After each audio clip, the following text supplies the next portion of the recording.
Hey, this is Dave from West Side Stories Petaluma. Here's a story from our monthly live show. All right, ladies and gentlemen, how about a huge round of applause? Ken Gallegos. Thank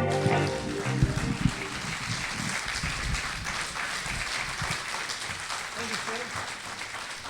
Welcome aboard. Thanks. To preface this story, I need to share 3 data points with you. The first is, what was that first one again?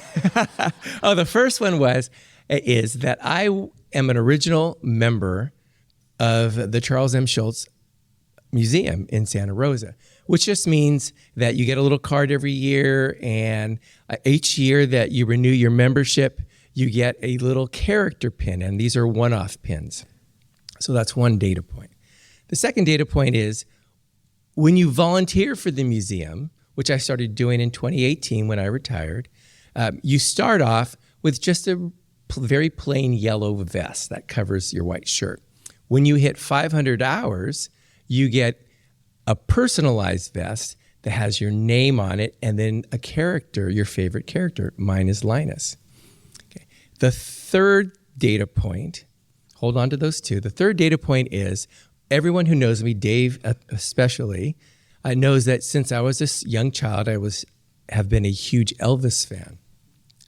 And one of the things that resonated with me, even as a child, were the legions of stories on Elvis's generosity.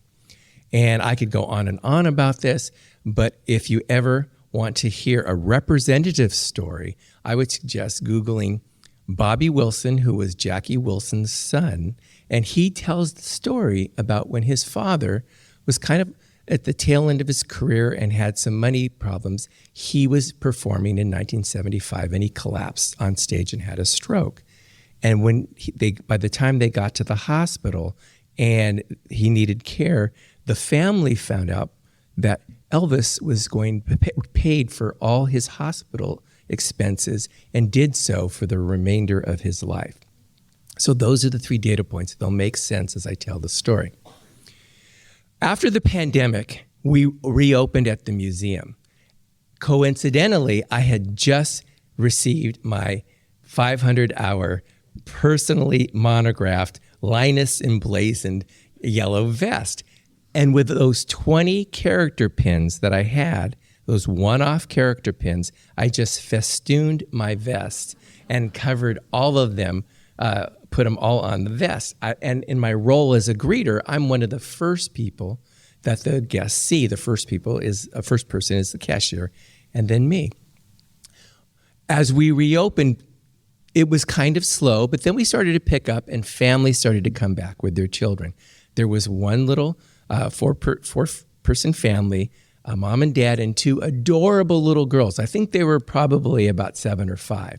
And as they came to talk to me and I gave them an overview of the museum, we were standing up and the 2 little girls were just looking at my vest. And they said, "I like your pins." And I said, "Really?" And to the older girl, I said, "Well, which one is your favorite?" And she points, of course, to a Snoopy pin. And so I take it off and I give it to her. And her little sister says, "Can I have a pin?" And I said, "Yes, which one would you like?" She takes yet another Snoopy pin, and I give them to her. A couple days later, I'm back. And then when the family left, the mom and dad, of course, pull me aside, and the little girls show me their pins, and they just are so grateful, just so grateful. A few days later, an older couple came in, a gentleman and his wife, and they were probably, I would say, in their late 70s, early 80s. And same thing, I'm giving them the overview, and the lady is looking at my pins. I said, "Oh, wow," and she's asking about the pins. And I said, "Well, which one do you like? Which is your favorite?" And she points to a Linus pin. I take it off, and I give it to her.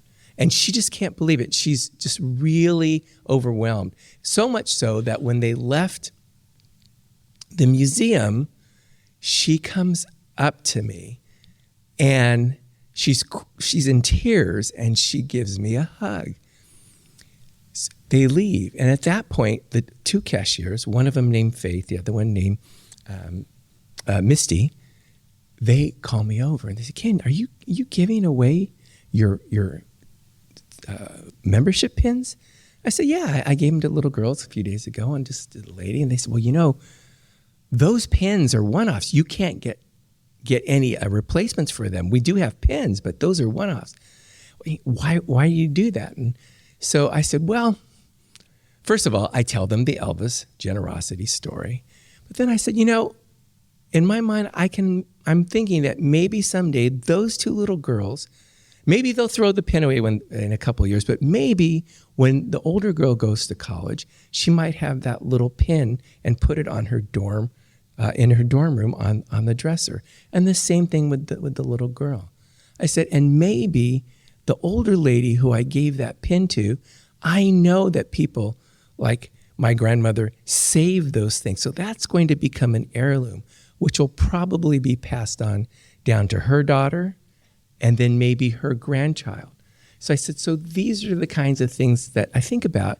And I said, I retired 4 years ago, and the things that I'm doing now, I consider to be just mitzvahs, these blessings. And I said, so I know I'm going to run out of pins, and I will have I'll have a clean slate. It'll be an empty slate. But I said, it really doesn't matter because I feel that this is what's generated me. And of course I told them the Elvis story too. And they both said, I get it. We get it. So now, whenever they notice that one of these exchanges is going on, because they can't help but noticing we're really close in proximity, whether there's guests there in line or whether we're empty, either one of the cashiers will look at me and say, or ask, was he in the building? And then we'll lock eyes and all three of us will say, Elvis was in the building. Thank you.